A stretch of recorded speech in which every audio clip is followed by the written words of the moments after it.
Hello.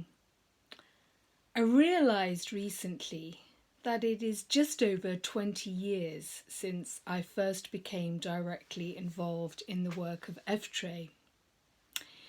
In the late summer of 2001, I travelled to Scotland to take part in the EFTRE conference being held that year in Edinburgh. And I seem to remember that I'd been strongly attracted to this event from the moment several months before when I'd first received the initial publicity about it. On reflection, I think there were probably several reasons for this.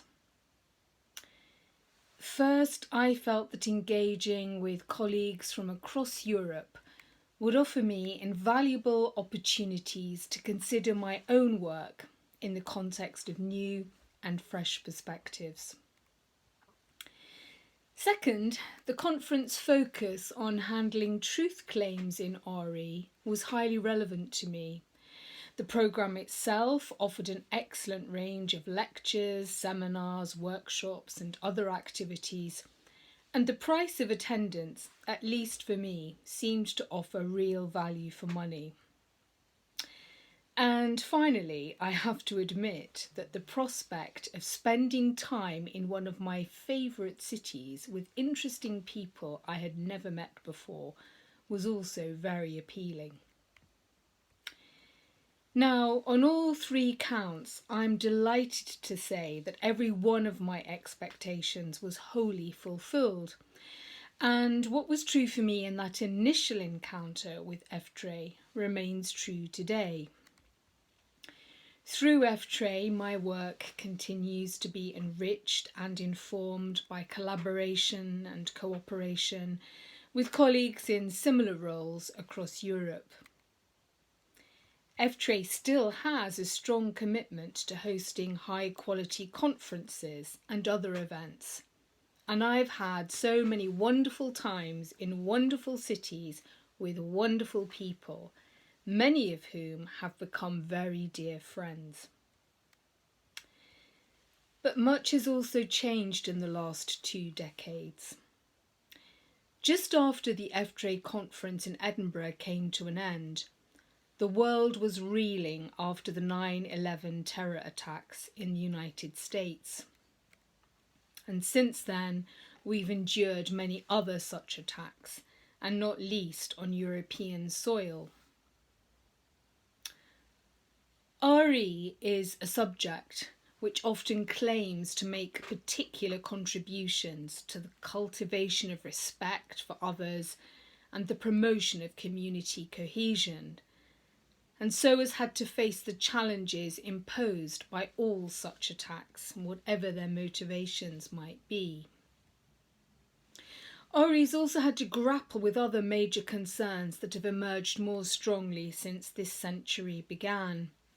Issues relating to climate change, to the marginalisation of certain ethnic and religious groups, to the role and status of women in society, and to attitudes to sex, sexuality and gender.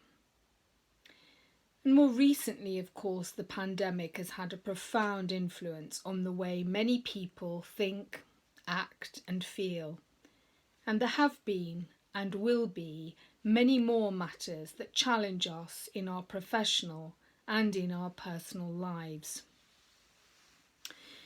As religious educators, we seek to provide the means to help our children and young people to navigate their way through this complex landscape and to engage with what is serious to them and to what is serious for others. At a time when increasing religious plurality and increasing secularism are to be seen in many of the countries from which we come, our task has perhaps become more complex than ever before. EFTRE cannot claim to provide simple and easy solutions to the difficulties we face in these respects, but as our name suggests, we do provide a forum or meeting place where we can come together, virtually and in person, with those who are in a similar position to ourselves, although of course our contexts are never precisely the same. Our new website will be an invaluable tool for us to use in this respect, along with our other online platforms like Facebook and Twitter. We also plan to continue holding seminars several times a year on topics which should be of interest to all our members and friends. These will be via Zoom, but we hope to conduct some of them in person when we can all travel more easily, and then perhaps they will coincide with executive and board meetings in our various host cities and countries.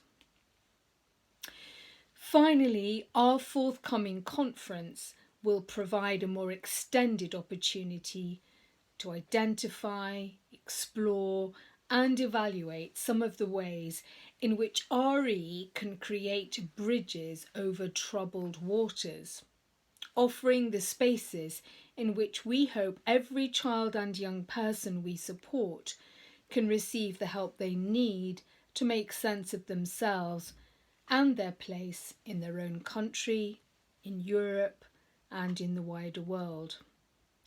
We very much hope you will want to be part of that event and look forward to seeing you there. Thank you for listening.